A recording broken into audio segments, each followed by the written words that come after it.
Hi ಎಲ್ಲರಿಗೂ good evening friends. ನಾನಿವತ್ತು ಒಂದು ವಿಶೇಷವಾದಂಥ ವಿಷಯನ ನಿಮ್ಮ ಜೊತೆ ಶೇರ್ ಮಾಡ್ತಾ ಇದ್ದೀನಿ. ಏನಪ್ಪ ಅಂತ ಹೇಳಿದರೆ, ಗೃಹಲಕ್ಷ್ಮಿ ಯೋಜನೆಯನ್ನು ಕೂಡಿಟ್ಟು ಇಲ್ಲಿ ಒಬ್ಬರು ಅತ್ತೆ ಅವರ ಸೊಸೆಗೆ ಒಂದು ಅಂಗಡಿಯನ್ನು ಹಾಕ್ಕೊಟ್ಟಿದ್ದಾರಂತೆ. ಹೌದು, ಗೃಹಲಕ್ಷ್ಮಿ ಹಣದ 11 ಕಂತಿನ ಹಣವನ್ನು ಕೂಡಿಟ್ಟಂತಹ ಅವರು ಅನಂತರ ಅವರ ಸೊಸೆಗೆ ಒಂದು ಅಂಗಡಿಯನ್ನು ಹಾಕ್ಕೊಟ್ಟಿದ್ದಾರಂತೆ. ಹೌದಲ್ವಾ? ಎಷ್ಟು ಕೇಳೋದಕ್ಕೆ ತುಂಬಾ ಖುಷಿಯಾಗುತ್ತೆ ಈ ವಿಷಯ.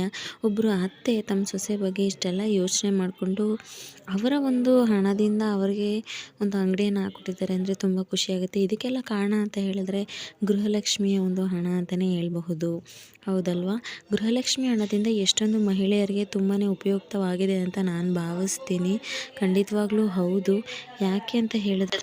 ಯಾಕೆ ಅಂತ ನಾನು ಹೇಳೋದಕ್ಕಿಂತ ಹೆಚ್ಚಾಗಿ ನಮ್ಮ ಎಲ್ಲ ಗೃಹಲಕ್ಷ್ಮಿಯರಿಗೇ ಗೊತ್ತಿರುತ್ತೆ. ಯಾಕೆ ಹೇಳಿ ನೋಡೋಣ, ಹೌದಲ್ವಾ? ಗೃಹಲಕ್ಷ್ಮಿಯಿಂದ ತುಂಬಾ ಒಳ್ಳೆಯದಾಗಿದೆ.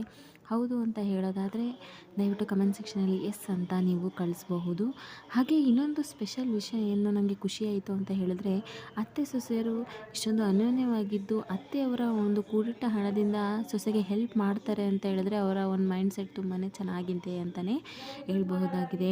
ಸಾಮಾನ್ಯವಾಗಿ ಅಮ್ಮ ಮಗಳು ತುಂಬ ಖುಷಿಯಾಗಿರೋದನ್ನು ನಾವು ಕೇಳಿರ್ತೀವಿ. ಆದರೆ ಅತ್ತೆ ಸೊಸೆ ಇಷ್ಟೊಂದು ಅನ್ಯೋನ್ಯವಾಗಿದ್ದು ಅತ್ತೆಯವರ ಸೊಸೆಗೆ ಹೆಲ್ಪ್ ಮಾಡ್ತಾರೆ ಅಂತ ಹೇಳಿದರೆ ತುಂಬಾ ಖುಷಿಕರವಾದಂಥ ವಿಷಯ.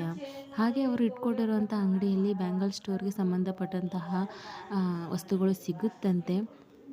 ಖುಷಿ ಆಗ್ತಿದೆ ಈ ವಿಷಯನ ನಾನು ನಿಮ್ಮ ಜೊತೆ ಶೇರ್ ಮಾಡಿದ್ದಕ್ಕೆ.